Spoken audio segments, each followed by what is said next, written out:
My name's Yemi Hughes, and I'm also work with Nichole as a co-founder of Your City Says No and Croydon Says No.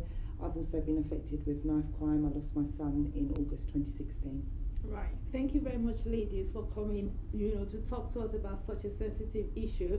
But one of the things we're trying to do on this program is we're trying to create awareness to let them know that, the families of the bereaved, we can't just leave them, that way. We can't leave them by themselves.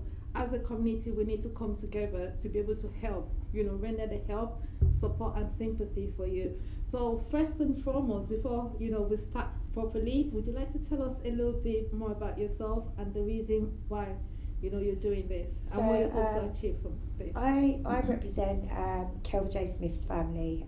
His mum, Lisa Smith, is one of my very best friends, and we lost Kelva on the 5th of March 2018, last year.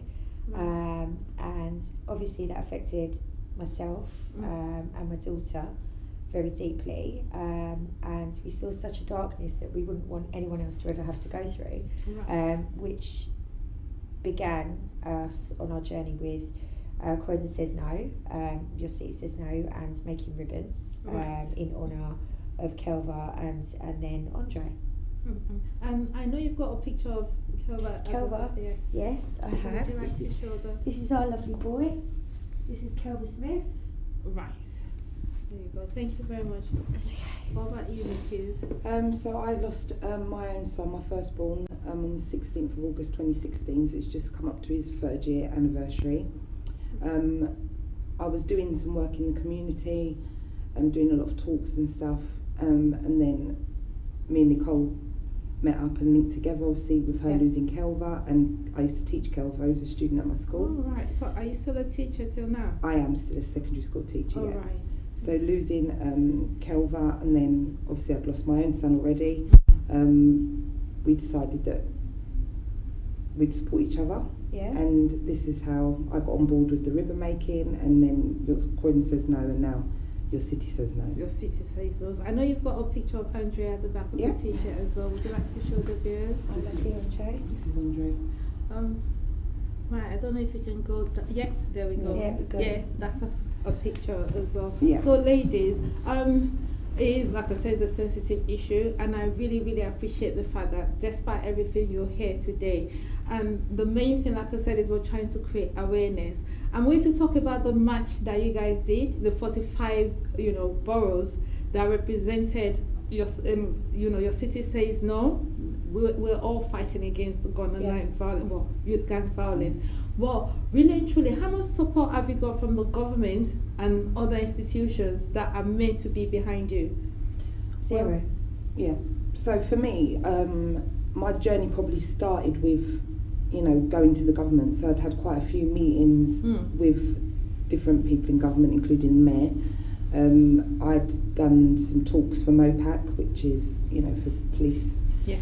And it just feels like once you've kind of had that meeting, you walk away and you're expecting some kind of big change to happen, and it doesn't. So after the first time, the second time, the third time, you kind of lose a little bit of faith in the government. So, our thing is unity in the community. It's about bringing our communities back together and taking charge of what is happening in our own communities. Right.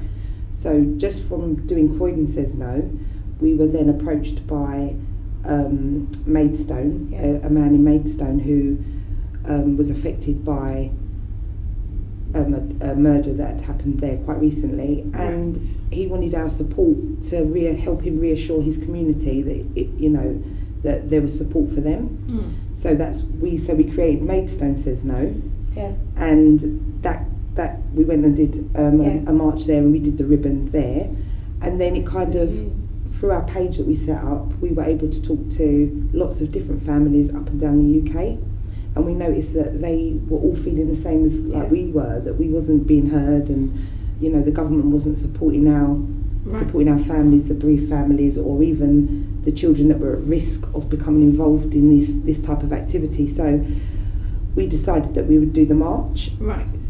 And it was all about unity. It was about everybody saying the same thing at the same time on the same day. Right. So we was quite overwhelmed actually by the amount of By the response, yeah. people that had come forward and said, actually, we want to be involved in this.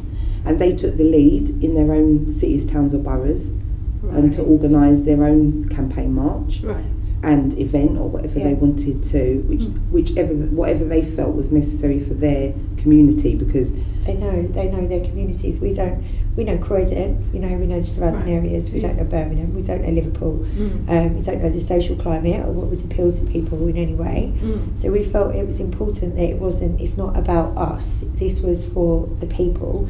To basically give them the basic tools to do this and to actually show them that they can. Yeah, and empower them. They're more than capable. We wanted to enable our communities to cope with the problem at hand.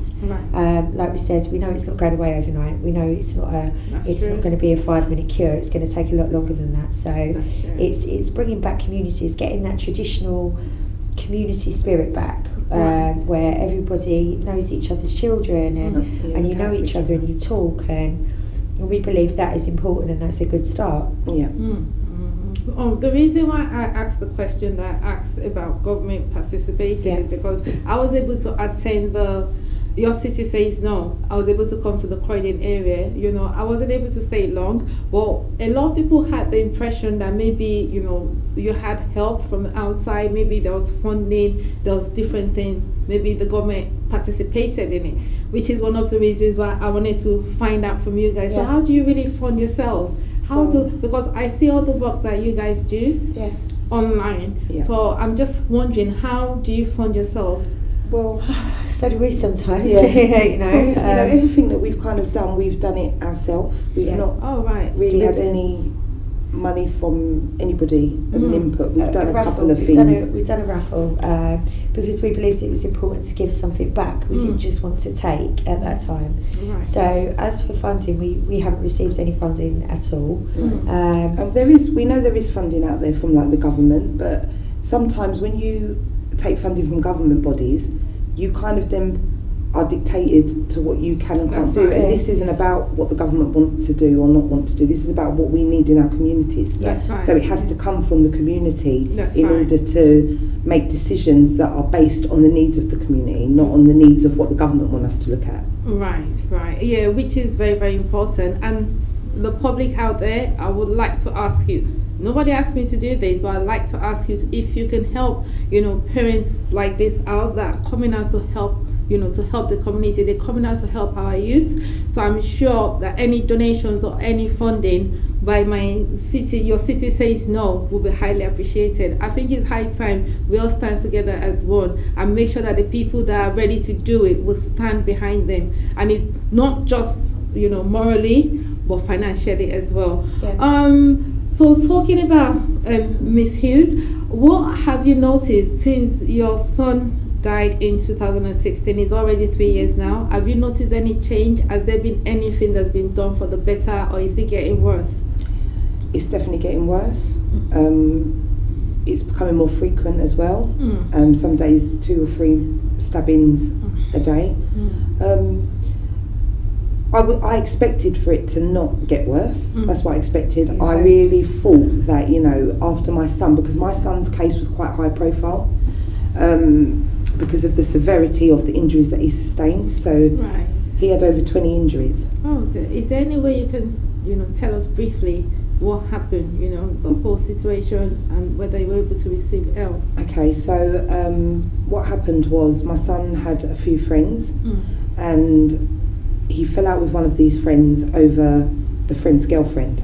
The boy was being a little bit abusive to the girl, very abusive. He was beating her up, and my son was kind of not happy with the situation, so he defended her. From that, they took great offence that my son had intervened in that, and they kind of started this tit for tat, back and forth arguing, and then it really quickly got very, very out of control. So we had 3 major incidents at my home. So my son's friend was shot in the face first with a shotgun.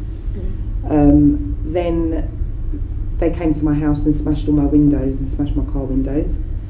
And then they did a drive-by shooting. At that point, I knew it was very out of control. So I moved my family out of London. And we moved to Kent, we were there for 16 days, but again, we moved out of the area, but we were very much alone. There was no support. So even though I had spoken to police, I had, asked for help and support and all those type of things, I expected them to be kind of doing those things to protect my family. Of course. But they didn't. We kind of moved into the unknown. Right. And we had nobody there. We was very, very isolated from, our communities, our families, places of work. So we was there. We decided on 16 days later to come and visit my sister. And on that day, he was contacted by some friends who said to him they'd like to see him. They hadn't seen him for a while. Could he come and visit them? I was a bit relentless to let him go, but being 19, yes, they have their minds of their own. That's right. So I dropped him off to try and make sure he was safe, getting to the place that he needed to be at, but the friends never arrived. Only the 4 boys that then chased him through the estate and stabbed him multiple times. Yeah. So, yeah. So in broad daylight. In broad daylight, 7:30 in the evening on a hot sunny summer's day. And the government never did anything to help you? No. At all? Nothing? The police? No. Well, after he was murdered, obviously the police did everything they could to make sure that the 4 boys were arrested, charged, and then eventually to court and convicted. Obviously that's what they did, collected evidence and whatever, but on a personal level, no. Nothing at all? No. So I found myself homeless because I had to move back from Kent to Croydon so that I could, be local to deal with coroners, because obviously my son's body was in Croydon. That's right, yeah. I needed to be in Croydon because that's where he was, in the mortuary. And I had to give up my home, and I had two younger children that I had to, support, and it was a very difficult time to go through. Yeah. I'm going to come back to you in a minute, but hearing that story and knowing who she is, what sort of help do you think should have been rendered for her? What she should have been given, yes. What should have been done. So she should have been given the help in the first place by the police. Yes. When things started to escalate, the family should have been taken out, not necessarily miles away, but the family should have been taken out. That's right. And then solutions should have been put in place. These boys were on tag. Which you would have think they would be monitored, which they actually wasn't being at the time, and they were allowed to get away with what they did. Right, so they were on tag. They were on police tag for a different incident. Right, but they weren't being monitored at all. No. So they had the... No, they just had curfews, and part of their bail conditions was that they were not supposed to associate with each other. Right. But But they actually... part of that, they should have even been amongst it. They wasn't supposed to even associate with each other, but they were on a daily basis. So there's a real failing there in itself. Yeah. That's right. That's right. Of course. So I mean, it shouldn't have got to that point. It shouldn't have got to that point at all. Right. And I think this is where people lose faith, because we're always told to contact the police. We're always told to report incidents. I think that if you're not given the support, and I believe that, I think the police, when you were reporting some of that, the police were not highly sympathetic either to your calls. No. And this is another thing that we find. All right, maybe it's the same with all our boys. They're out there with friends. Maybe some of their friends maybe doing things that perhaps aren't appropriate or whatever. But does that then mean that they should be given the same treatment as anybody else? Should they be treated any different? No. Should their families be treated any different? Because this is the thing, we find this a lot. Yemi hasn't done anything to anybody, That's right. Yemi herself has done nothing to anybody. That's right. So why shouldn't Yemi be treated the same and with the same dignity and respect that anyone else would in reporting a crime or in reporting something that's happened? Because they're our safety net. The police are there as our safety net, They're supposed to be the, what do they call it, the thin blue line between us and criminals and criminal activity. As we can see, she was clearly failed by them. That's true. That's not to say that we don't support our police. Obviously, we know they're out there doing a hard job. We know there's not enough of them, And now you've got a lot of officers as well walking around with PTSD who still have to continue and go back to work the next day. That's right. Who are seeing some horrific things out there. That's true. And are still, as we've spoken about, have to go home to their families be normal, have to get up and go to work the next day. The next day. So I don't think I could, you know. In fact, I know I couldn't. That's true. And this is the whole point of this community, unity in the Yeah, community, because all it's of us. not just about, you know, the bereaved families, it's also about people in the community that are also affected, you know, the Yeah. paramedics, the police, it's everybody. Passers That's by right. who there Passers just by, happen yeah. to be there. That's right. As we said, the paramedics, the doctors, the trauma doctors. Yeah, the I police mean- that have to go there and deal with these situations, you know, the shopkeeper whose shop it's happened in, or, Yeah. you know, the youth workers that have worked with these young That's people. right. It affects The youth workers who everybody. have to go out to the Yeah. community after Yeah. these things happen. That's We were true. saying it's like a ripple effect, didn't we? Even down to the teachers who Yeah.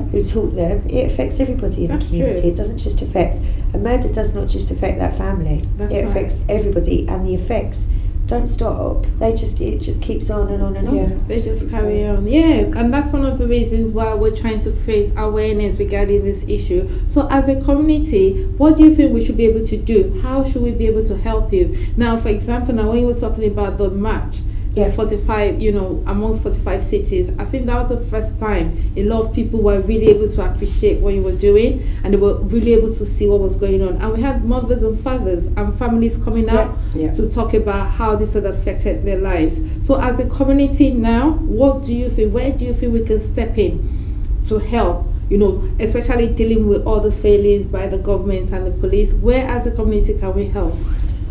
I think that as a community we need to put things in place that are, you know, created by the community, that are accessible, you know, by the community. We need to start sharing good practices across different boroughs. I think that people that are in the community have the means to support people that can Yeah. do the groundwork, or That's can, right. you know, you may run a business. And be in a position to actually take on some young boys and give them opportunities to work and get some work experience. That's something that you could do that doesn't necessarily cost you money or, you know, affect your day-to-day running of your business, but it would mean something really major to, you know, those young boys that are trying to turn their life around.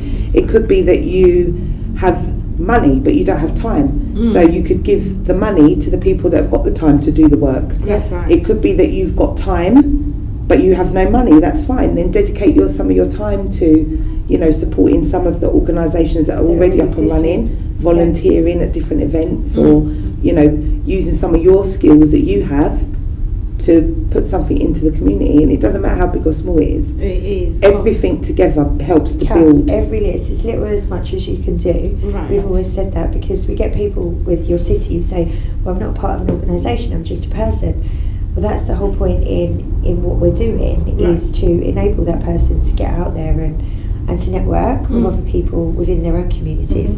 I mean, at the moment, we've literally created, under your city, we've got our own nationwide community at the moment. Yeah. I think, which was proven the other day. We had a lady who was in another part of the country, halfway up the country, whose, unfortunately, her sons had been stabbed. Both her sons, two of her sons, had been stabbed in London, and she was frantic to try and get down. She had no means of getting down. Her daughter is actually autistic, doesn't like to get on Trains and public transport. So we put out an appeal, didn't we? We just so happened to pick up this post. It was in a private group, and I asked her, of course, I asked her first, of course, and said, look, please, like, we'd love to try and help you. So we put out a call, our war cry, and we had people rallying, and we managed, within an hour of this very first post going up, we actually had her in a cab, and we had her en route to London. Yemi and another one of our lovely Your City Says No family went to pick her up halfway and brought her down. She delivered her straight to the hospital to be by the side of her sons. Oh, really? That's marvelous. That's amazing. So was this done, you know, the money for the transport, everything? So did it come from like an organisation or something? It did, actually. There's a foundation in Coventry, the Daniel Kennel Foundation. Daniel was murdered last year. Yeah. His mum kindly offered. It was a group effort. We had one of our members who actually had an Uber account, who booked the Uber, And we were going to Other all people, put in yeah. some money. Lots of people were offering to put there's in. people all over Facebook, which was amazing, thank you, who were offering donations towards cabs. But we managed to do it between us. With the help of this mum. With the help of this mum, who, and this was another thing that I was worried about. Yemi is a bereaved mum. So this causes, this triggers things for her. Of course. But still, in what she does, you know, she's still there, and the same with Mandy, who actually offered the donation. And she was in tears when she was on the phone to me, and because it triggered something for her, but they wanted to use that pain, if you like, your personal pain into try and stopping that from happening to someone else, someone else feeling like that. And I think the thing is, if you've not had that call to say that your child is injured, stabbed, shot, whatever, if you've not had that call, then you don't know what it feels like. That's right. That panic, that urgency, that sick feeling that you get in your stomach, the knots, to travel to where your son is, not knowing what condition they're in, or your daughter, because it's not just our sons, but you know, not knowing. So when you get a message like that, when you've been through it, or you've experienced, you know, travelling and then sitting by your son's bed, you know how urgent it is. It will be, that's true. Because, you know, there were calls for the police to travel and pick this mum up, or for, you know, them to bring her down. And they just wasn't, they couldn't do it. They couldn't do it, you know. I mean, as it stands, I think one of her boys is stable. The other one is critical, still in ICU. So can you imagine if she hasn't been able to get there, and God forbid the worst had happened? I can't even begin to even imagine that. I mean, to be honest, the fact that we've had to, we did that for her, when really there should have been a family liaison gone with the officers to go and pick her up, to talk to her and her daughter, to speak to them on the way down. But it's just like I said, I couldn't have thought of anyone better than Yem and another one of our lovely ladies, Claire, who are both, I feel, very equipped to deal with that, which she did. So then it was left down to them to sit in the car and speak to her, which obviously we don't mind. That's part of who we are. It's part of what we do. So it's not just about the campaigning. It's literally about actively supporting each other. We're going to have a phone number that's going to be going out over the next couple of days. A dedicated line, so that for anything, when we say anything, you know, if people need to talk, anybody who's been affected, or anybody who has a problem. I'm not saying that we can solve everything, because we can't, but we've got quite a few links to different people we're in a position that now might be able to offer that all over the country. You know, it's nationwide. So beautiful. And if you have the numbers, or feel free to give it to us. We haven't got it at the moment on us, but we will. We'll update you. If you check Voice of the Voiceless as well, we'll be running the number on our site as well. So, ladies, before I even go any further, do you want to tell us a little bit about your friend's son, Kelva? What happened? About Kelva. Yes. So, Kelva became involved in an argument over a bike. Kelva actually knew the boy who murdered him. They got into an argument. And in the process of this argument, Kelva was stabbed. Kelva wasn't carrying a knife. Not that that should make any difference. That's not the point. But and so Kelva was stabbed 3 times. Kelva actually died at the scene. His mum got there, I think, pretty much straight after. I got there probably, I don't know, 45 minutes after. And obviously at that time everything was cordoned off, as we know now, and to talk brutally, we know Kelva was on the floor in the cold. There was a lot of people standing around, so a lot of people, police, everything else. So yet again, going back to the ripple effects, there was a lot of people that night who were affected, a lot of young people who still are affected by that, who are feeling the effects of that. I mean, he was a very humble, loving boy. We loved him to bits. And he was very funny. I'm smiling at the moment because I can do that now. I can think about him and I can remember the good times, you know. But what I witnessed then was a lot of dark times. It was one of the most darkest. I can't even imagine how you and Lisa ever got through all that and how they felt. Just witnessing it. and seeing the effects is something you wouldn't want anybody to go through. You wouldn't wish that on anybody, you know. And there's a lot. I mean, we see so many things now. It was a gang thing. It was a this thing. It was a that thing. That doesn't matter.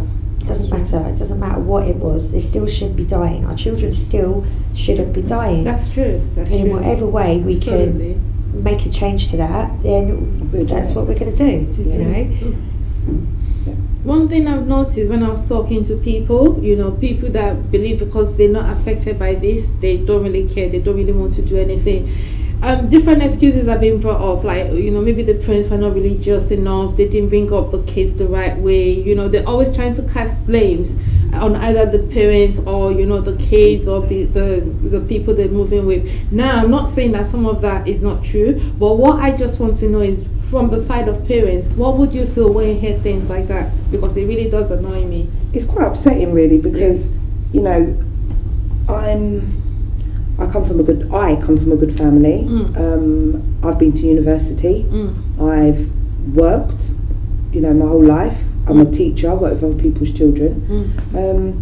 So it's like you're a respected member. I'm a respected member of our community. So to lose my son, you know, it's like, how can anybody say it's because you was a bad parent or it was because you didn't bring your child up properly? It's just a blaming game. We can't blame anybody. We can't blame, you know, we can't blanket blame people. That's right. We can't put a blanket over all parents and say if your child dies or if your child goes to prison for murder or manslaughter, it's because you were all rubbish parents. It's not like that. What we need to do is, and we know there are some parents that are struggling to, you know, parent their children. We know that there is.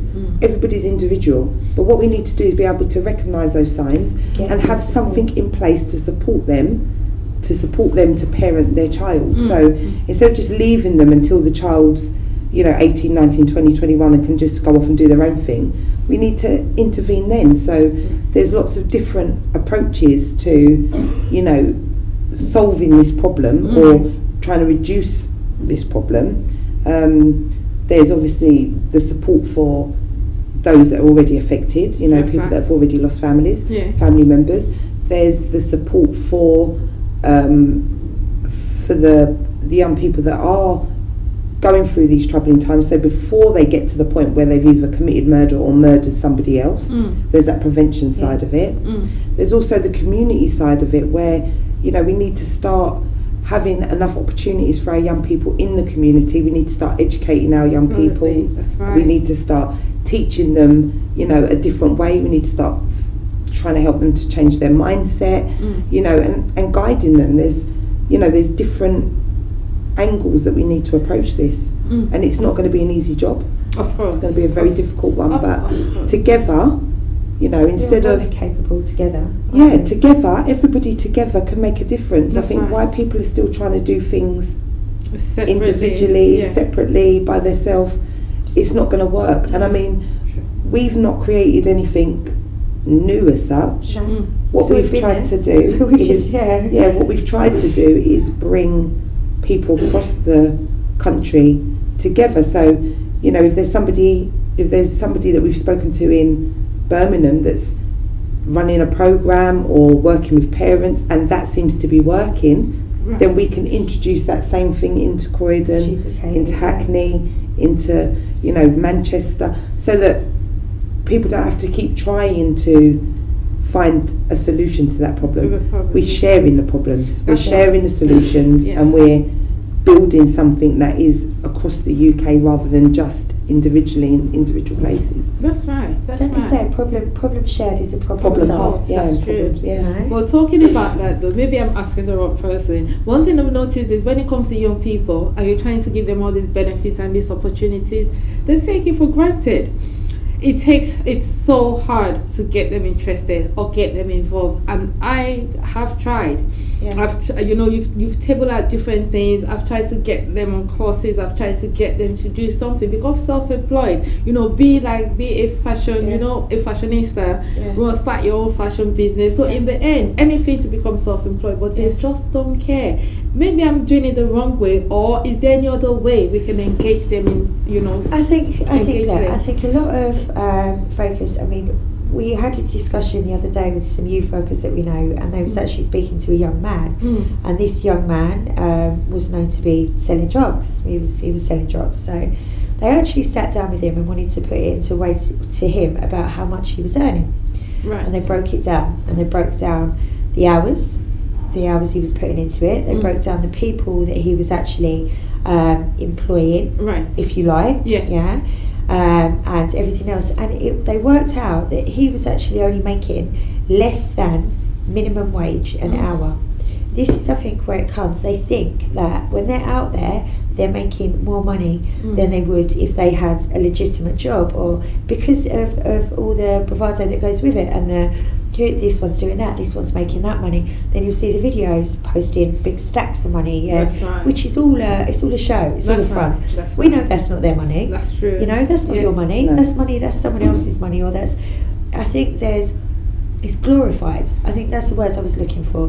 I think it's been glorified, and we need to get them back to actually feeling good about earning their own money, about wanting to go out there and earn their own money, and the actual good feeling you get off that, especially as you said, if you're self-employed and you're creating something, you're creating a brand, or the excitement that you actually get out of that. And I think we are forgetting that we have got a majority of young people who are doing that, who are in colleges, who are at university, and they're doing well. But then we've also got that side of where this is happening, where they're being groups, they're vulnerable, they're coming into gangs, maybe their home life isn't everything that they'd like it to be, or that it could be, going back to the fact that we have parents out there with their own issues and problems, so it's going back to supporting families, identifying vulnerable families. I know that there's organisations out there who work with families, young families as well, who work with families who have maybe a lot of children, who work with families and maybe there is mental health issues or drug issues, domestic violence, vulnerable families. Now, that's, I believe, a good place to start, because the children then are still very small. I think that this is something that should be spoken about from primary school. It should be a discussion. It should be the subject should be highlighted as a danger. We've had stranger danger. We've had crossing the road. So what's the difference then in mentioning this, which is a massive problem? I mean, we spoke about domestic terrorism. We spoke about the fact that these boys are dying 2-3 times a day. We know that is a massive scale. So why isn't it being spoken about in schools? Why aren't they informing our young people, our young children who are at school, who are the target ages and areas, what to look out for? To be aware, mindfulness, how to conduct yourself, carry yourself, who you associate with, with how to report it if you are approached, with appropriate follow-ups, because you can't expect them to just report something and then put themselves in danger. That's what I was just about to say, because that adage about snitches getting stitches. I think that's what's stopping a whole community. Some communities sometimes, that wall of silence. We're always talking about. I was actually having a conversation about this earlier with somebody, because we was talking about a threat to a young boy, and it was like, what do I do? Do I call the police? Do I talk to the parents? People are actually debating this now. We live in a country where there is a law, and we are supposed to report things to the police if we feel threatened, or there's some problem that we've got. We need to report it, because that is what we're supposed to do as civilised human beings. But obviously there are failings on the police side, where they may be understaffed and can't manage to follow everything up as quickly as possible, and we understand that. That's something that the government needs to deal with. But also, going back to the community and knowing people, I was saying today that a lot of our young people, I think that if you make them aware that that they are threatening somebody else, we know you're threatening that boy to stab him. Yeah. We know you're doing that. We know it's you. They're going to think twice about doing it, because they're going to know if they go and do that today, they're going to get picked up straight away, because people know you were doing it. So I think what's been allowed to happen, is that some of these young people that are acting recklessly, they've put the fear into their communities that we don't speak. There's that wall of silence that's been built. Now we need to break that wall down. You know, we need to say, actually, we're not going to be silent anymore. You're not getting away with this anymore. That's right. Because our children are dying anyway. So, you know, it's not going to increase that. I don't believe, like, you know, more children are going to die. Our children are dying anyway. Anyway, I mean, I was just thinking about something. Say if there was an incident going on, right, in your street, yeah, you probably wouldn't want to come out on your own. But if every single person in that street come out and made noise and called them out and said that's not right, they're not having it, they're not going to be standing about. We've seen it, you know. They would run. They're the first ones to run away. Because that's what we need. We need people to be able to rely on their neighbour. That's right. To know that if there's a problem, anything's going to go wrong, we're all going to go out there and we're all going to deal with it. I don't mean vigilantism. I mean just to let them know, shouting, letting them know, you know. And if there's a whole street of people, a whole community of people saying no, this isn't going to happen, they have to think twice. They have to. Because then you become ostracised from your community, and it's shame. They should be shamed, if you like, into it. You know, if you're going to bully and you're going to threaten somebody. I mean, we have a lot of reports of single mums out there whose sons are being threatened and who haven't got any male roles in the family, maybe, or are just a single unit. All right, you've got people out there who've got massive families, and some people don't mind getting involved with stuff like that, but you have got these small little families out there, and this is probably putting the fear of God up them, you know. And okay, they can phone the police and they can report these people, and then they know that they've been reported, and then that sometimes inevitably leads to comebacks. That's true. Well, if you've got that whole street who are aware that that's happening and are supporting that mum and say, we don't want this on our street, we don't want this in our towns, we don't want this, that's all it's going to take. The tide will slowly turn.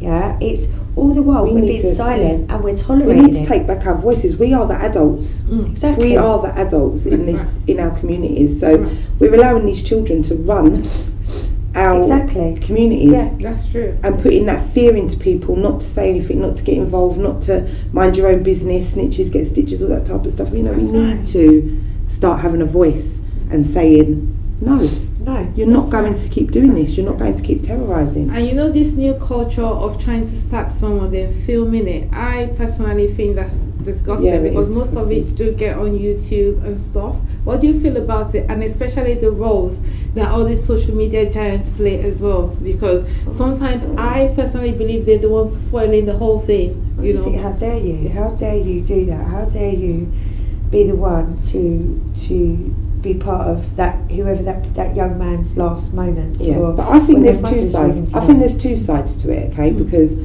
I think there's filming after the event, and then I think there's filming during the event. Now, if there's a crowd of people and somebody's decided they're going to film it, and there's actually two people having a fight, and they've actually caught that on camera, that helps as evidence. That's true. Okay, so that is probably a good angle for social media, as long as they are then sensible enough to have already reported it to the police. Police are on their way, and that video footage is then given to the police as part of that investigation, not then shared far and wide, because it doesn't need to be shared far and wide.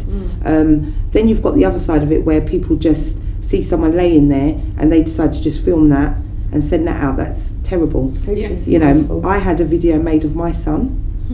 So my son was laid on the grass. There was paramedics and police all fighting to save his life. They'd cut his clothes off, and somebody was filming it from above. And this person approached me and said to me, "Oh, I filmed it." They told a few lies.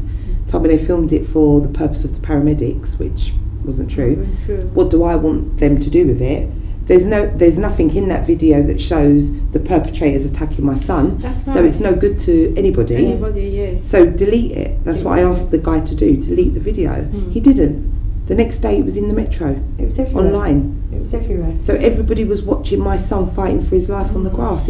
You know, my mum had to watch that, who was absolutely distraught and devastated, because it didn't matter then what I tried to let my mum know or be privy to, because I knew my mum was, you know, in a very weak state, knowing that her grandson had been murdered. There's things I didn't want my mum to know. There was a lot of information about my son's murder that I didn't share with my mum because I was trying to protect her.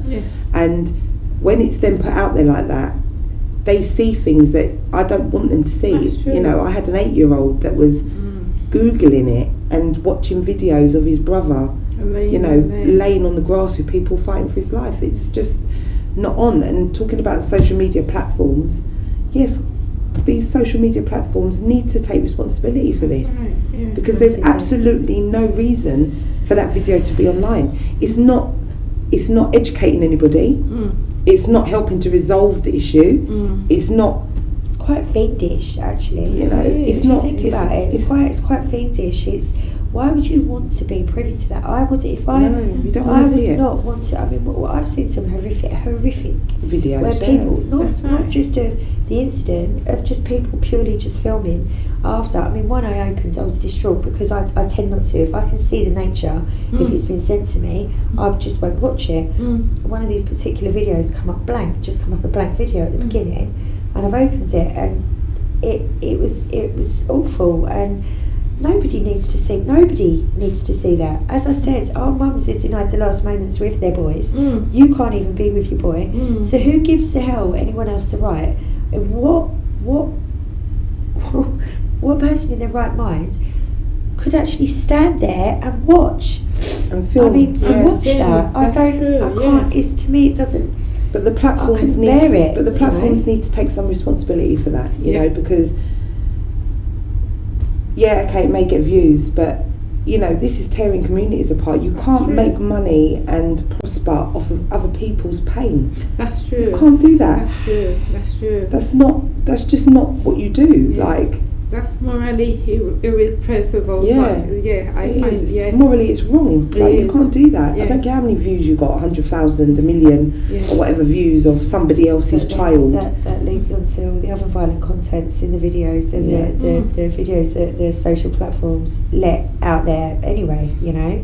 Insightful videos, inciting hate, inciting violence. I mean, I've seen a couple, and I'm thinking to myself, they shouldn't allow. Okay, we know that there's freedom of speech and freedom of expression, but that's not freedom of speech. It's not. No, that is trying to, exactly. We've had videos directed. I mean, as on a personal experience, we've had videos directed at Kelva and at young boys, you know, at saying the what they're going to do to them. And this isn't just Kelva. This has gone on all over the country. These videos are being directed, and these videos are still allowed to be there. They're still sitting there. You can go and report them. You can report them, and they don't get removed. All right. Even if they were going to do it, and even if they have to do it, and they have to leave these videos, then at least put up something in the beginning. At least put up some sort of something to, I don't know, counterbalance. You know, if you're going to put up that rubbish, then at least, I don't know, like, warning, maybe that's an idea for us, you know.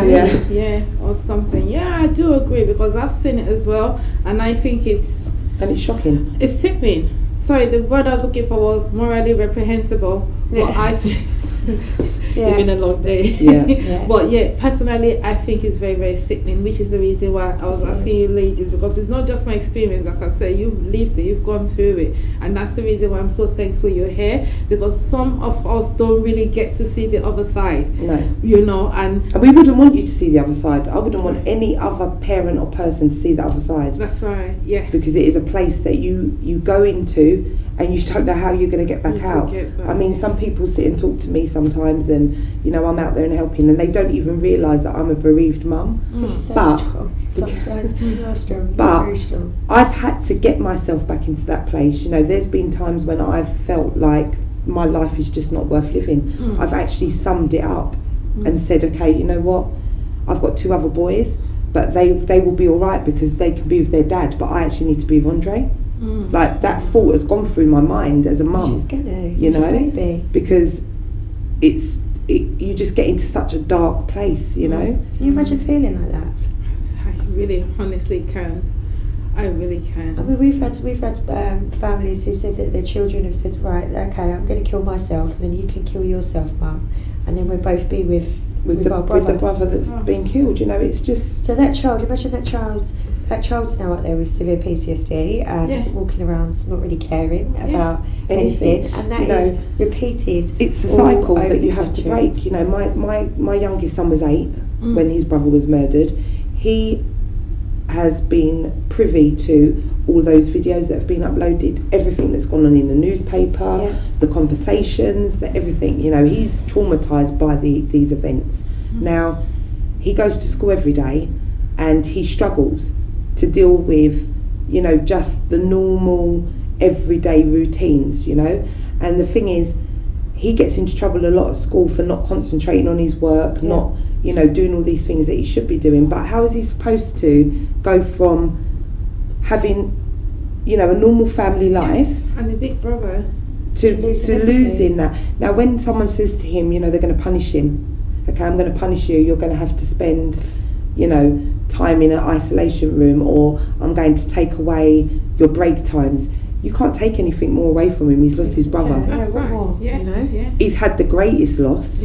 What else can he lose that is going to ever match that? That's right. You know, so we need more support for, you know, the siblings of the bereaved. The forgotten children. The forgotten children.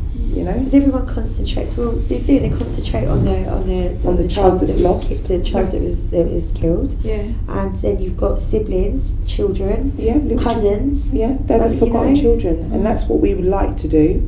You know, with our Christmas campaign. Oh right. Oh, you've got a Christmas. Yeah, we've got another campaign. It's the Peace at Christmas campaign. Right. So there's 3 parts to it. The first part is a nationwide poster and ads campaign, which is basically all your mum wants for Christmas is you alive, all your dad wants for Christmas is you alive. Right. Trying to ask the young people to please, like, you know, give us some peace at Christmas, because this is what we need. Nobody wants to lose their child over that period. That's right. Nobody wants to lose their child full stop, but Christmas is a time for families, and breaking that family at that time is just devastating.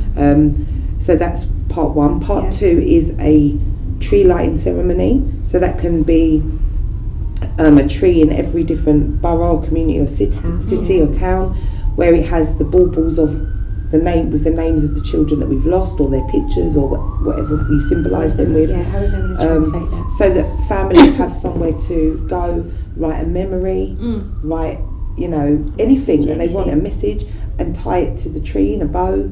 So that it's decorated, and that's to remember them. And then the third part of this campaign is to have an event in the community, which is for communities, and to bring lots of other bereaved family members together and other people in the community that want to help support, you know, this, and do some kind of concert, carol concert, fun day for children, whatever you know the community wants to do for their community, and give gifts for Christmas and stuff like that. Gifts of love. So we're hoping to raise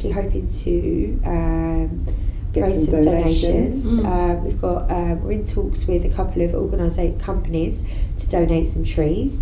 We've had offers of money, we've had offers of gifts, and I think these families are from children, babies, right the way through. So there'll be things over the spectrum that we can just do something nice for spread some a bit of these light families. and love. Yes. In the Christmas period. But my thing is this, and please correct me if I'm getting it wrong, is I think most of these things should be organised by the community for bereaved families, not the other way around, because most times I've been online, I've been doing a lot of things, I've noticed that it's actually the bereaved families that have come out, you know, to spread awareness, to spread everything. And like you say, it's like a never-ending wound. Any little time, the pain, any given moment, you feel the pain. So I think it should be the other way around. But maybe this is the start of that. Right. Maybe we set the precedents. Maybe we do this year and we show them, and then maybe the communities want to. Yeah, we do have, like, up and down the country, we do have, like, quite a few bereaved families that are leading the marches, leading the events.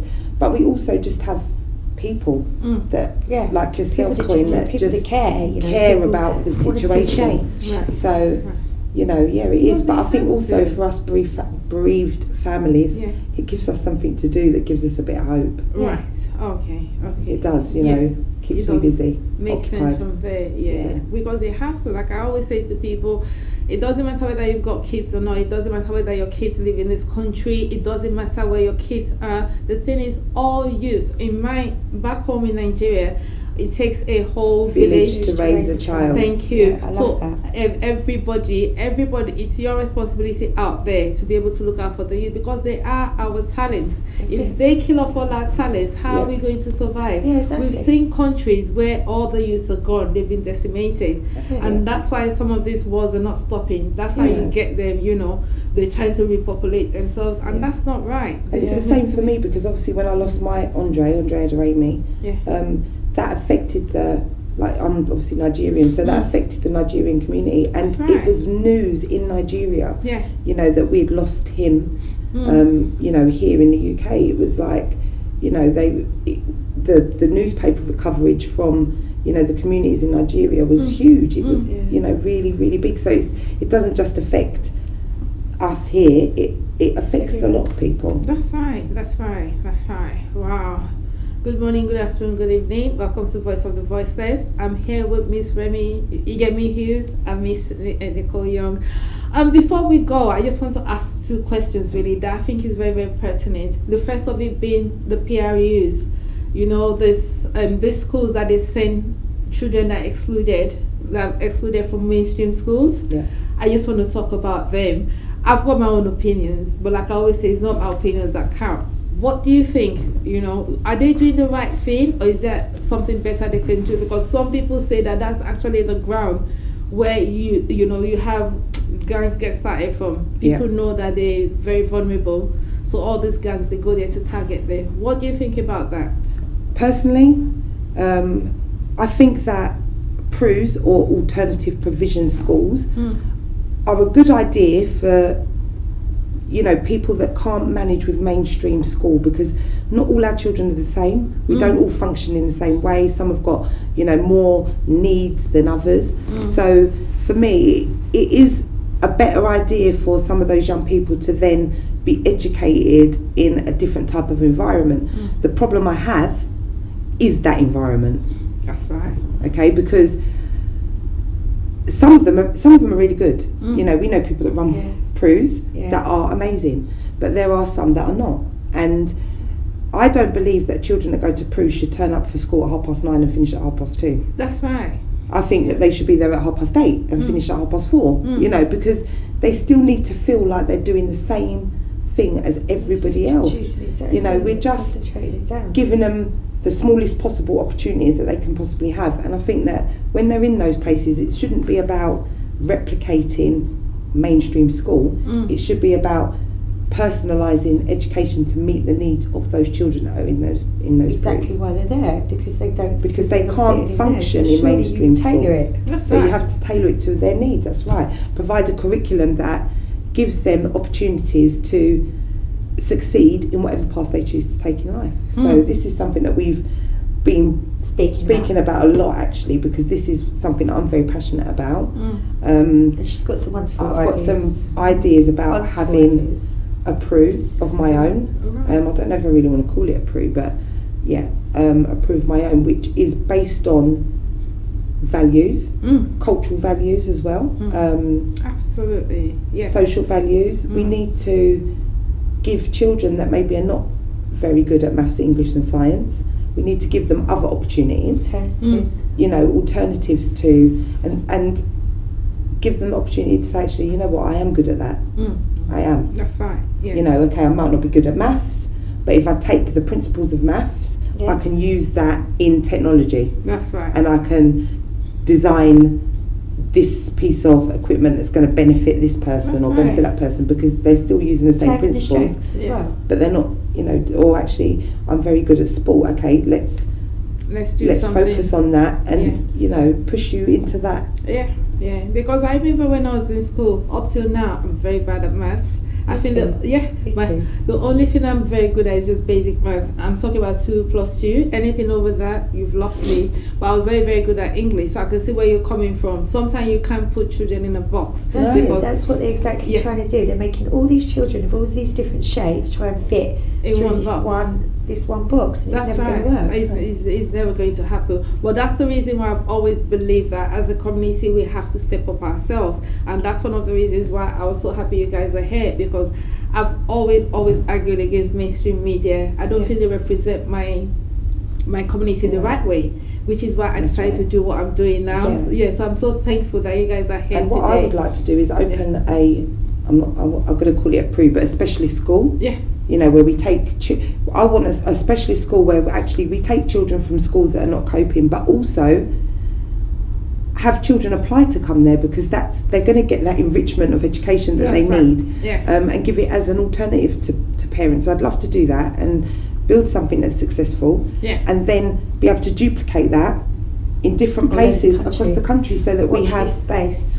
Something. Amen to that. So, but obviously it starts with having the means to do it. That's right. So which we'll definitely be looking into. Definitely, we've got a couple of plans for the future, which I'm not telling no one yet. Got to keep some things under a hat. That's right. You've got a lot of people that they just go there to steal your ideas. But we'll get back to you regarding that. But my final question ties into that. So is this something like that Sadiq Khan should be looking into for his 10-year plan? Because he's been talking about his 10-year plan for 10 years. He's been talking about his 10 years. He's got about 3 years left, hasn't he? It's not even in effect yet. I think what he's trying to do is just put it off until he's sort of at the end.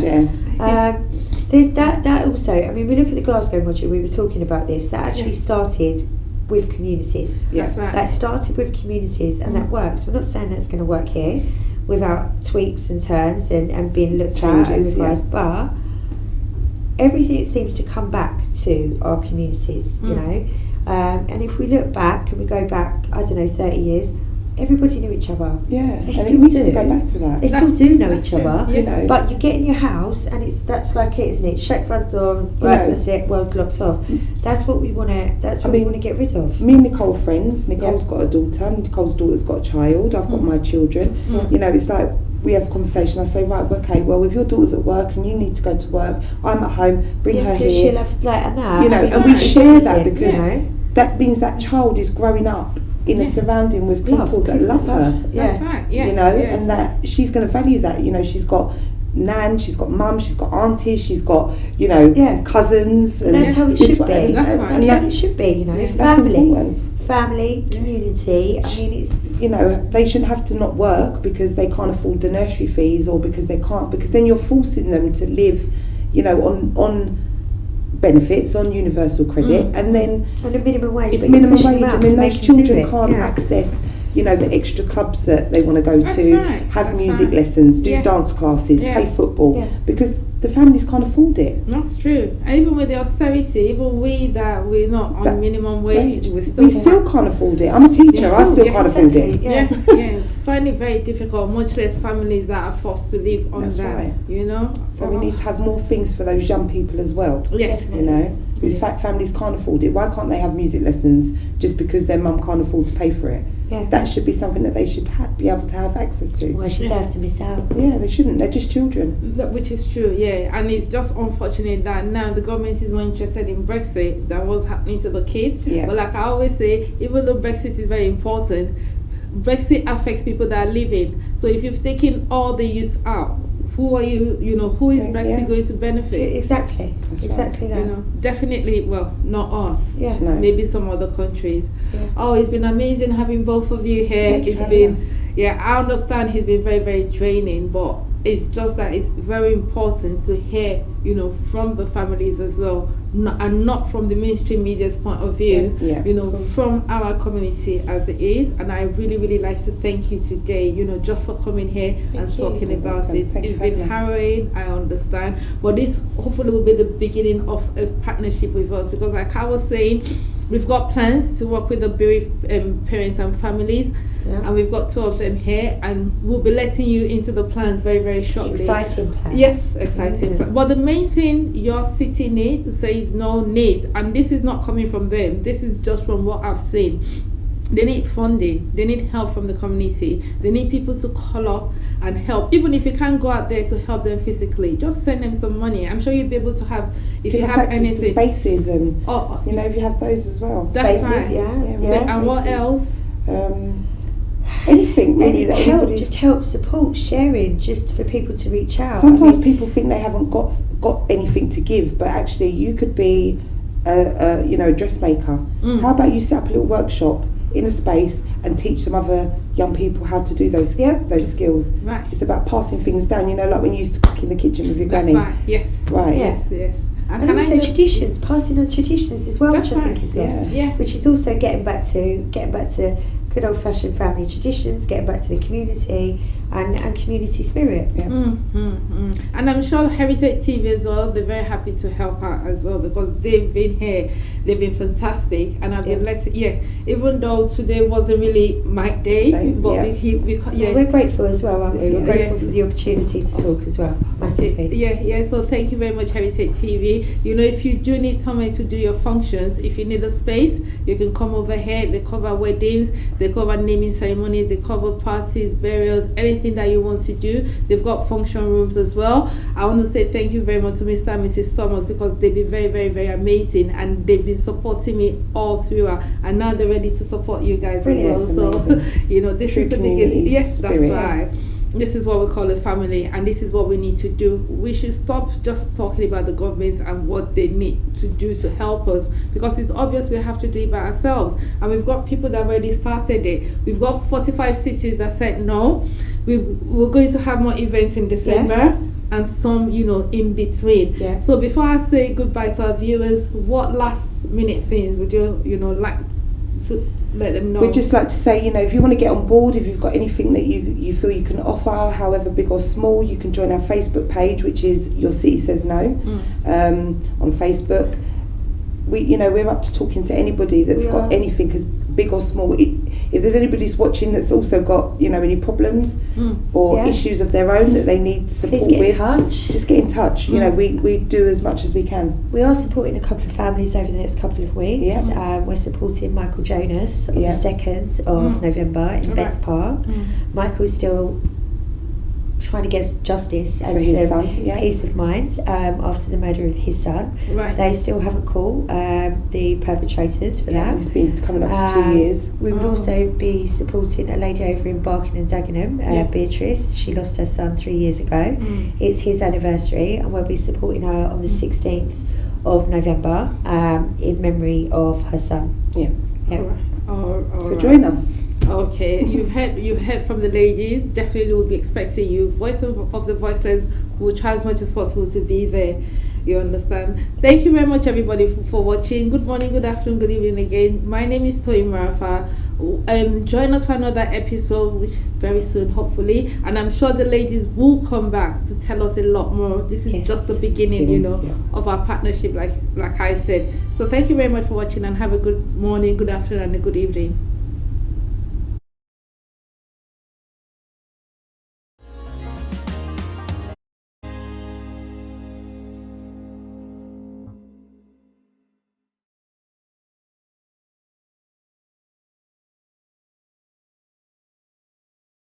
Wake the streets up.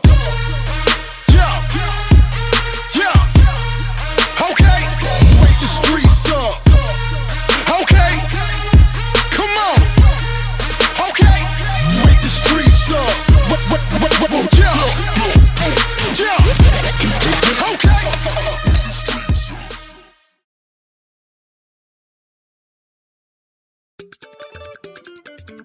Ó ti yá gbogbo aláyẹyẹ pẹ̀lú ní pàtì àti ilé ìjọsìn ẹ fẹ́ ṣe polówó Heritage TV Heritage TV wọ́n bẹ nílùú London o Heritage TV wọ́n fọwọ́ wọn sọ̀yà o Heritage TV. ẹ̀yin aráàlú London ǹjẹ́ ẹ ti gbọ́ pé iléeṣẹ́ Heritage TV tún ti gbé àrà tuntun yọ o gbogbo àríyá yín pátápátá la ó máa bá yín polongo rẹ̀ jákèjádò gbogbo ayé ká máa ṣayẹyẹ ní London ká sì máa wò l'Amẹ́ríkà ní Nàìjíríà àti káàkiri àgbáyé lẹ́sẹ̀kẹsẹ̀ àti lójú kan náà bó jẹ́ lórí fídíò tàbí lórí photograph tó mọ́lẹ̀ yékéyéké Heritage TV ní bàbá o gbogbo àwọn ayẹyẹ yín bí ọjọ́ ìbí ìsìnkú àgbà ìgbéyàwó àjọ̀dún ilé ìjọsìn yín Heritage Television ní kẹ́ ẹ máa bọ̀ tààràtà ìlú London la wà United Kingdom la tẹ̀dó sí ẹ kàn sí wa lórí ẹ̀rọ ìbánisọ̀rọ̀ yìí 020-800-46100 tàbí lórí ẹ̀rọ alátagbà wa ayẹyẹ@heritagetv.co.uk àti lórí ẹ̀rọ alágbèéká 0734-123-4560 Heritage TV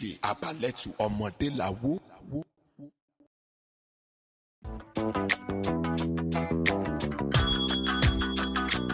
Hello, Sister Joy. Alhaja. Sister Joy, every time I see prophetess these days, her skin just dey glow like newborn baby. No be only you notice that o. Hello, prophetess. Hello, friend. Prophetess, today, you have to tell us the secret of this everlasting beauty o. That is not a secret o, my sisters. Wendy Glow Cosmetic Series is my all-in-all, from facial scrubs to stretch mark remover. Trust Wendy Glow to have a solution for your skin. All their products are personalized to your skin conditions, and you will see a visible difference within a short time. Currently, they are giving 10% discount by mentioning Wendy HTV. Abeg, take me there now. I no wan party again o until I start using Wendy Glow. Me, I want to party o. This is their details. Telephone 01634 936 728. Mobile number 07403 251 543. Website www.wendysglowcosmetics.com. Email info@wendysglowcosmetics.com. Wendy Glow Cosmetics will help you wear less makeup.